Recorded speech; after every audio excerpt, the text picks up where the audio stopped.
Question 4 on next week's ballot says, quote, a yes vote supports legalizing marijuana for adults 21 years of age or older beginning in July 2023 and directing the Maryland State Legislature to pass laws for the use, distribution, regulation, and taxation of marijuana. Some believe it's an important step for Maryland. Others worry about the effect on kids. For those of us of a certain age, cannabis, marijuana, weed, pot, whatever you call it, was, well, naughty. It's really kind of almost hard to believe, for people that grew up in the war on drugs, just say no, Nancy Reagan era. It's strange times, but it's exciting times. 16% of Americans use cannabis on a regular basis. It's now legal to purchase and consume for pleasure in 19 states across America. And according to the latest polls, Maryland is poised to become number 20. Cannabis legalization is a social justice issue more so than anything. The war on drugs has been a failed policy. We see record arrest rates of people in Maryland, and we need to make sure that comes to an end. Seltzers and that sort of thing. Mackie Barge is co-founder and chief cannabis officer of Culta, Maryland-based medical cannabis brand. He's anticipating companies like his that are already licensed medically to be first in line if recreational cannabis becomes law. He says the biggest benefit in voting yes is eliminating a dangerous black market. There's a thriving illicit market in every state in the United States, and it's an imperative that we move out of the darkness and into the light and start regulating these products, testing these products, taxing these products so that we can use that tax revenue for good in the communities of Maryland. How much tax revenue are we talking? Nationwide, recreational cannabis sales generated $3.7 billion in taxes in 2021. Massachusetts, which has a similar population to Maryland, collected $175 million in tax revenue that year. It's just good practice. Barch says one thing we've learned from other states, getting a recreational marijuana program up and running quickly is imperative. But what we can see is that the faster that we provide safe access to clean medicines, the better off we are, and the more that we can combat the illicit market, which is really the point of legalization.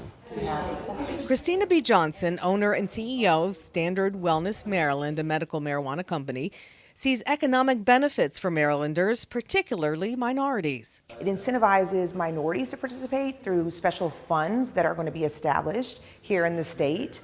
And then it also stimulates economic development by bringing jobs into the state through our sector. On the flip side of the leaf, we are taking steps and moving into areas which are not in the best interests of adolescents and young adults. Dr. Hoover Adger is a professor of pediatrics at Johns Hopkins and an addiction medicine specialist. He's adamantly against legalizing recreational cannabis, believes it will result in significant consequences to young developing brains. There's a clear field of science that shows that with repeated use, individuals have fundamental and structural changes in the brain. Dr. Adger points to a study in the Journal of Addiction that states teen cannabis use is higher in states where recreational use is legalized for adults. However, other studies we found disagree. And Dr. Adger says he has seen for himself adolescents who use marijuana on a monthly basis are 15 times more likely to experience heavy use of alcohol. They're 10 times more likely to use other illicit drugs.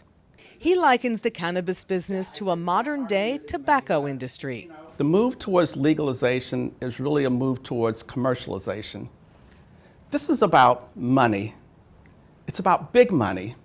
Heidi Roshan, director of the Parent Action Network, agrees. It's an entire industry that is creating products to create addiction. That's their customers. And she claims her research shows legalization doesn't eliminate the black market. Quite the opposite. There's always a demand for a cheaper product. So there's always going to be people that know that no one's really looking at them anymore because they think it's legal.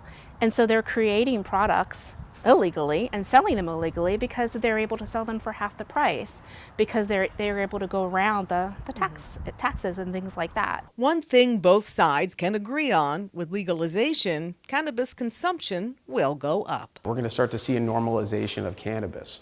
And so that will come in beverages, that'll come in non-smokables like gummies and edibles. And I think you'll see that market share slowly begin to grow as we see more normalization.